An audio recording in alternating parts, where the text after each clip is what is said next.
లక్ష్మి,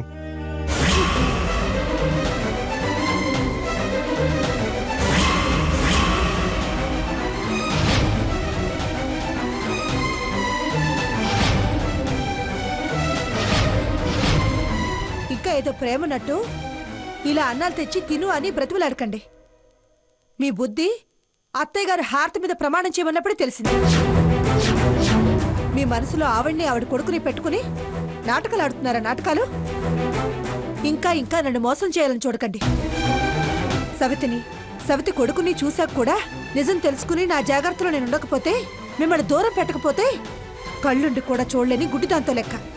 లక్ష్మి, నా మీద కోపం అన్నం మీద చూపించకు. అన్నం పరబ్రహ్మ స్వరూపం అంటారు. దానికోసమే నానా కష్టాలు పడుతుంటారు. అది అమిరాక నేలపాలు చేస్తే మట్టి కొట్టుకుపోతారు. నా మీద అసహ్యంగా ఉంటే నన్ను 4 మాటలను, అంతేకాని అన్నాన్ని ద్వేషించొద్దు. అన్న ద్వేషం బ్రహ్మద్వేషం మంచిది కాదు. ఇప్పుడు ఏమంత మంచి మండిపోతుందని? మంచిది కాదంట, మంచిది కాదు. మీరు మీ నాన్నగారు కలిసి నా కొడుకు బ్రతుకుని నాశనం చేయాలని చూస్తున్నారు. మీరేం బాగుపడతారు?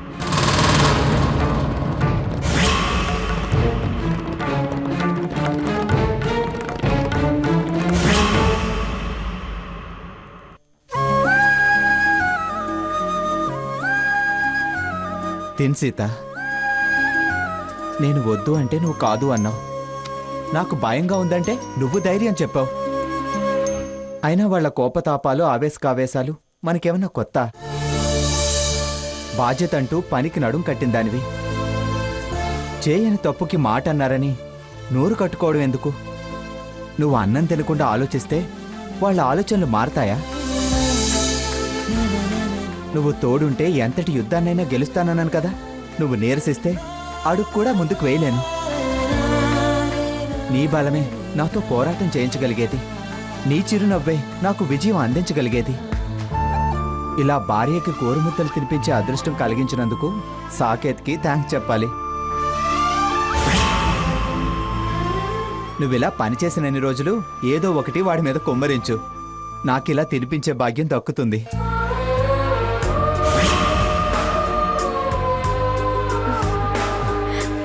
తిను సీత, తిను. తీరాలన్నా పయనమైనా నేసేద తీరేది నీ ఒడిలోనే.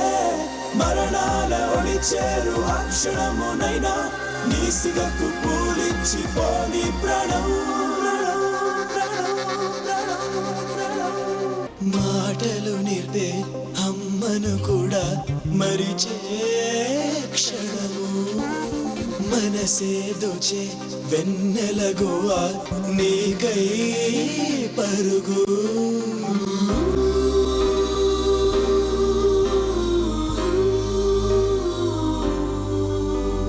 నిన్ను చూడొచ్చే కంటి పాప చేసే ఎంతో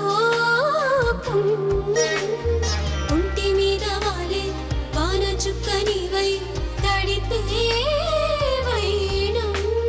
హృదయము నిండే ప్రియమైన మాటే చెరగని గుర్తైపోదా.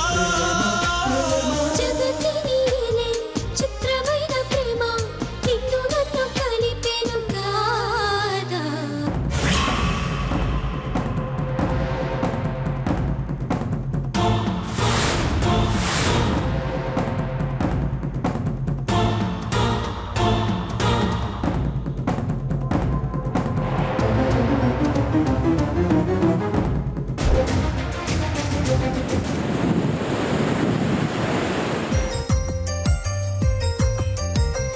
కౌసల్యా సుప్రజా రామపూర్వా సంధ్యా ప్రవర్తతే. ఉత్తిష్ట నరసార్దూల కర్తవ్యం దైవమాహ్నికం. ఉత్తిష్టోత్తిష్ట గోవింద ఉత్తిష్ట గరుడధ్వజ. ఉత్తిష్ట కమలాకాంత పర్వాలేదు, మంగళం కురు. ఇది ఇక పనికి వంగినట్టే.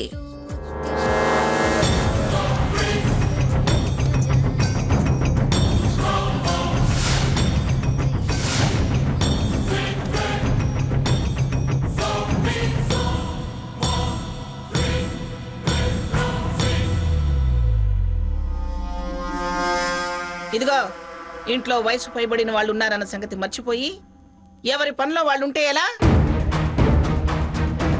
బీపీలు షుగర్లు ఊరుకుంటాయా? ఒకతేమో లేవలేని పిల్ల, అప్పుడే లేవలేదు. ఇంకొకరేమో పార్సెపు నొప్పితో ఇంకా పక్కే దిగలేదు. ఇక లేచిన వాళ్ళు గబగబా స్నానాలు చేసి ఇలా పూజల దగ్గర కూర్చుంటే ఎలా? యువతల వాళ్ళ ఆకళ్ళు ఎలా తీరాలి? ఎవరు తీరుస్తారు? అయినా ఈ వయసులో అంత భక్తి అవసరమా? సీనియర్ సిటిజన్లకు సేవ చేసినా పుణ్యం మూట కట్టుకోవచ్చు. మానవ సేవే మాధవ సేవ అన్నారు. నీరసాలు వచ్చి పడిపోతే చేసి పెట్టని వాళ్ళకే పాపం. కాఫీ పడితే గాని గొంతు పెగలదు, నిద్ర మత్తు వదలదు, నీరసం తగ్గదు. ఎంతమంది ఆడాళ్ళుండి కూడా కాఫీ నీళ్ళకి వెంపర్లాడాల్సి వస్తుంది.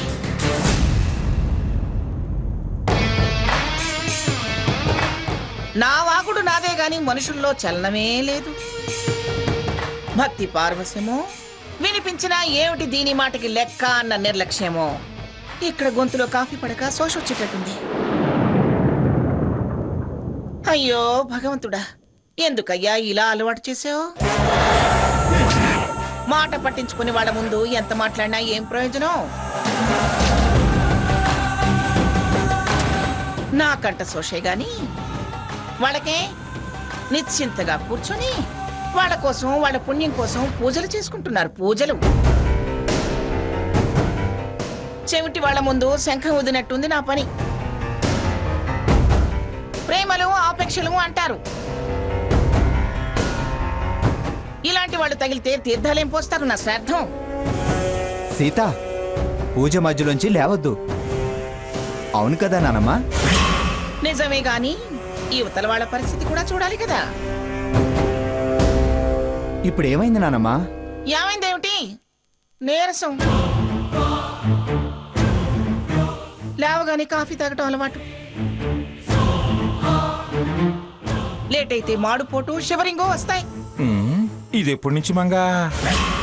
ఎప్పుడు కాఫీ లేట్ అయితే అప్పటి నుంచి. రోజు ఈ పాటికి అసలు నువ్వు నిద్రే లేవవు కదా. లేవకపోతే ఇబ్బంది లేదు, లేస్తే కాఫీ తాగాలి కదా. ఇప్పుడు నీకు కాఫీ కావాలి అంతే కదా? రామాయణం అంతా విని రాముడికి సీత ఏమైంది అన్నట్టు కాఫీ కావాలని అడుగుతారే. ఓకే, నిమిషంలో కాఫీ కప్పు నీ ముందుంటుంది. అది ఇంకా హారతే మొదలు పెట్టలేదు, నిమిషంలో అంటున్నారు. ఖాళీ కప్పు చేతికిచ్చి కాఫీలా ఫీల్ అవ్వమంటారా? అవసరం లేదు. గుమగుమలాడే వేడివేడి స్ట్రాంగ్ కాఫీ నేను చేసిస్తాగా. సీత, నువ్వు పూజ మీద శ్రద్ధ పెట్టు, నేను నానమ్మ మీద శ్రద్ధ పెడతా. ఓయ్, నువ్వు కాఫీ పెడతావా? ఒక్క కాఫీ ఏంటి, వంట కూడా బ్రహ్మాండంగా చేస్తా. స్టార్ హోటల్ చెఫ్లే నా దగ్గర చిట్కాలు విని వెళ్తుంటారు. అయితే వీడికి వంటాడి పోస్ట్ ఫిక్స్ అయినట్టే. ఆడంగి పనులు బాగానే వచ్చానమాట. నలుడు భీముడు పేర్లు వినలేదా బ్రదర్? పనుల్లో ఆడ మగాని ఉండదు. ఏ పనైనా పర్ఫెక్ట్ గా చేయడమే పురుషార్థం. నీకు నర్తనశాల కథ తెలుసా? భీముడు వంట ఇరగదీయడమే కాదు, కీచకుడి పొగరు అణగదీశాడు. ఇన్నాళ్ళు కరెంటే షాక్ కొడుతుందనుకున్నా, వీడు కరెంటు తీగే. జాగ్రత్త రా సాకేత్, పొరపాటున టచ్ చేసేవు. కరెంటు పాస్ అవ్వకుండా ఫ్యూజ్ తీయడం నాకు తెలుసు. ఫ్యూజుల దగ్గర కూడా కరెంట్ ఉంటుంది. మెయిన్ బంద్ చేసి వాటిని లాగేయడం కూడా తెలుసు. సెటైర్లు వేస్తే కౌంటర్లు నాకొచ్చు. నీకు కౌంటర్లు వస్తే మాకు ఎన్కౌంటర్లు తెలుసు. ఆపండి. ఈ తలనొప్పి భరించలేకుండా ఉంటే మీ సౌండ్స్ ఏంటి? నానమ్మ, తలనొప్పికి మందు రెడీ.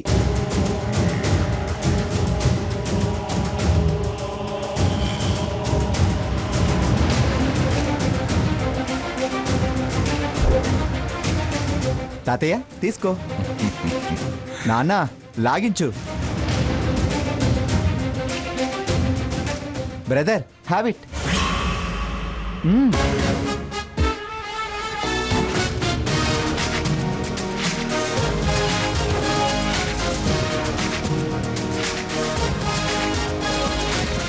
అబ్బా, సూపర్ గా కుదిరింది. ఎలా ఉంది తాతయ్య? అదిరిందిరా మనవడా. ఎలా ఉంది నాన్న? బ్రహ్మాండంగా ఉందిరా. Brother, what's you comment? నిన్ను సాటిస్ఫై చేయడం ఊపిరున్న వాళ్ళ వల్ల కాదులే. నానమ్మ అయితే ఏదైనా పక్షపాతం లేకుండా మాట్లాడుతుంది.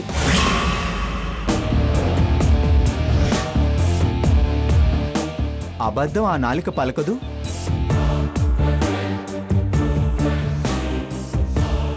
నిజం మనసులో దాచుకోలేదు. ఏం నానమ్మా, ఎలా ఉంది కాఫీ? చెప్పు నానమ్మా. తలనొప్పి తగ్గేలా ఉంది. అంతేగాని రుచి గురించి చెప్పావన్నమాట.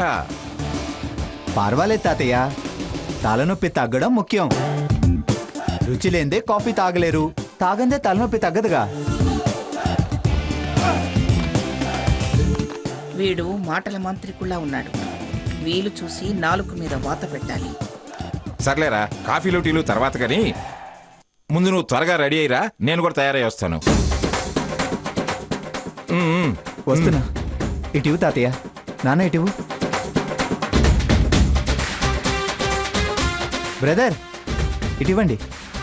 నానమ్మ, నువ్వు కూడా ఇవ్వు. అమ్మమ్మ గారు, హారతి తీసుకోండి. నేను ఇంకా స్నానం సంధ్య చేయలేదు. హారతి ఏమిటి హారతి? హారతి కళ్ళకద్దుకోవటానికి మనసు మలినం కాకుండా ఉంటే చాలు. ధూళి దర్శనం పుణ్యం అని పురాణాలే చెబుతున్నాయి. మీరన్నది యాత్రలకు వెళ్ళొచ్చిన వాళ్ళకి, ఇలా నిద్ర లేచి వచ్చిన వాళ్ళకి కాదు. సరేలే, ఎలా అన్వయించుకుంటే అలా. ఓ మంచి పని మొదలు పెడదాం అనుకున్నాను. హారతి ఎదురొచ్చింది, ఇకంతా శుభమే. ఏమిటో ఆ మంచి పని? రఘురాముని పనిలో పెడదాం అనుకుంటున్నాను. ఆల్రెడీ మొదలెట్టాడుగా, ఇంకా వేరే పని ఎందుకు?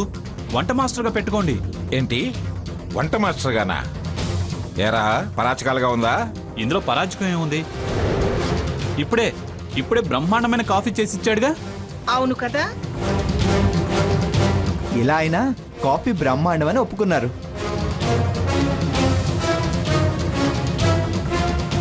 నువ్వు ఆగరా. వాడెవరనుకుంటున్నారే? ఎవరనుకుని వాళ్ళని ఇక్కడికి తెచ్చారనుకుంటున్నారు? నా మనవడు మనవరాలు.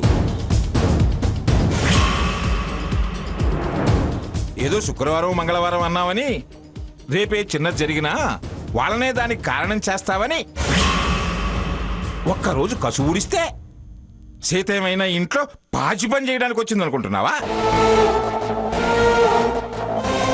నీ నాటకం తెలియక నిజంగానే తలనొప్పి అనుకుని పాపం వాడు కాస్త కాఫీ కల్పిస్తే వాడిని వంటోడు అనుకుంటున్నావా?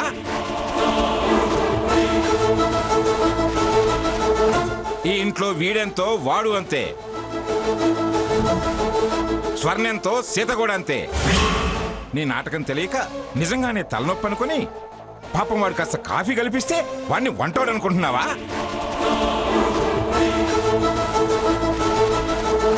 ఈ ఇంట్లో వీడెంతో వాడు అంతే, స్వర్ణెంతో సీత కూడా అంతే.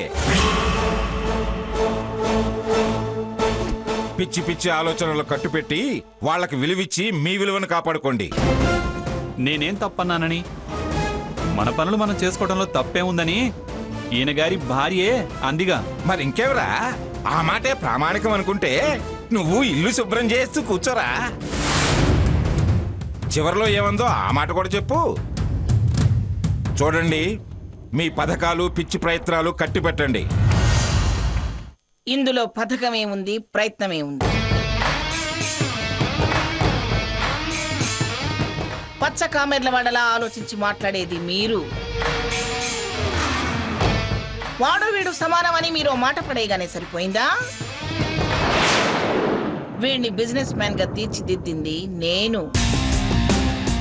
నా సూచనలు సలహాలు పాటిస్తూ కష్టపడి నంబర్ 1 బిజినెస్ మ్యాన్ గా ఎదిగింది నా మనవడు.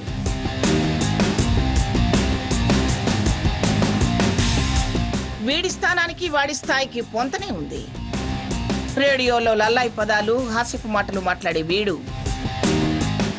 ఏ పనికి వంగగలడు? స్టార్ హోటళ్లలో చెఫ్స్ వచ్చి వీడి సలహాలు అడుగుతారని వీడేగా చెప్పింది. అందుకే వాడు అలా అన్నాడు. అంతేకాదు గ్రాని, చక్కగా ఇద్దరూ కలిసి ఇంట్లో చెరో పని చేతులు కలుపుకొని చేస్తుంటే మనం డైలీ లైవ్ లో గుండమ్మ కథ సినిమా చూడొచ్చు. బ్రహ్మాండంగా చెప్పావురా. ఆ కథ మన కథకి బ్రహ్మాండంగా సూట్ అవుతుంది. ఆ సినిమాలోలా ఆఖరణ మీరు అటు ఇటు నిలబడితే శుభం కాటు సూపర్ గా ఉంటుంది. సూపర్ గానే ఉంటుంది కానీ గుండమ్మ ఎవరని నీ ఉద్దేశం? అంత పవర్ఫుల్ పాత్ర మరొకరికి ఇస్తే నువ్వు ఫీల్ అవుతావు కదా. దాని పేటెంట్ రైట్స్ నీవే. వాడు కాదు, మీరు చెత్తులాడుతున్నారు ఇప్పుడు. నీ విసురులకు చతుర్లే సరిపోతాయి మంగా, మళ్ళీ రివర్స్ లో విసరటమే కరెక్ట్. సర్లేరా, ఈ గొడవంతా రోజు ఉండేదలే గాని నువ్వు రెడీ అయ్యాపో. ఇంతకీ వాణ్ణి ఏ పనిలో పెట్టాలని, ఏ కంపెనీలో పెట్టాలని తీసుకెళ్తున్నారు? పిఠాపురం రఘురామ్ అని పేరున్నాక మరో చోట ఎందుకే? నీ విసురులకు చతుర్లే సరిపోతాయి మంగా, మళ్ళీ రివర్స్ లో విసరటమే కరెక్ట్.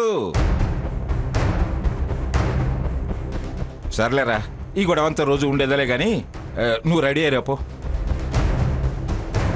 ఇంతకీ వాణ్ణి ఏ పనిలో పెట్టాలని, ఏ కంపెనీలో పెట్టాలని తీసుకెళ్తున్నారు? పిఠాపురం రఘురామ్ అని పేరున్నాక మరో చోట ఎందుకే?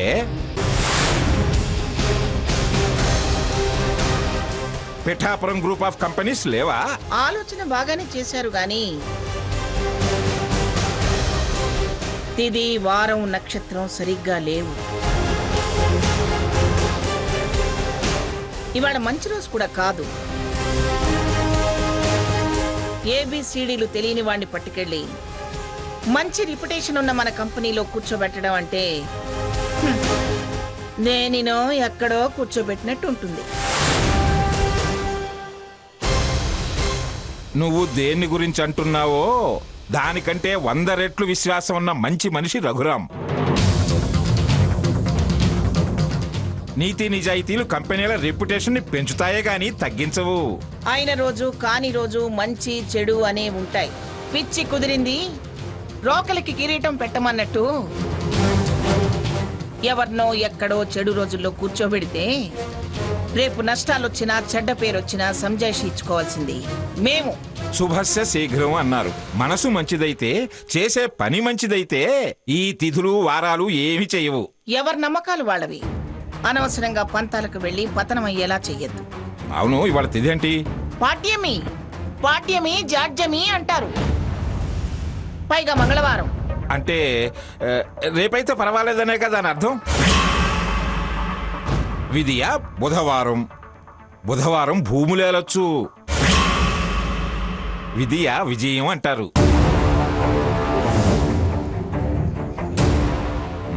సరే, ఆఫీస్ పని రేపటి నుంచి మొదలు పెట్టమంటావు. రే రఘురామ్, రేపటి నుంచి మొదలు పెడదాం లేరా. నువ్వు వెళ్ళి పని చూసుకోపో. అలాగే తాతయ్య.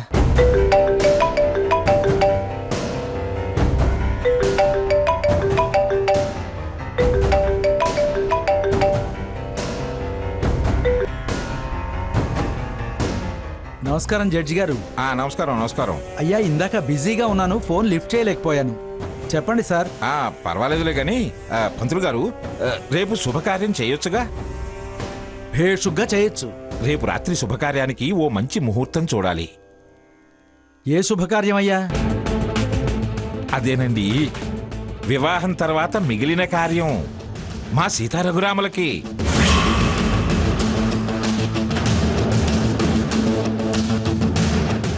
మా వాడు రేపు ఉదయం ఉద్యోగంలో చేరుతున్నాడు, రాత్రికి సంసారం స్టార్ట్ చేస్తున్నాడు.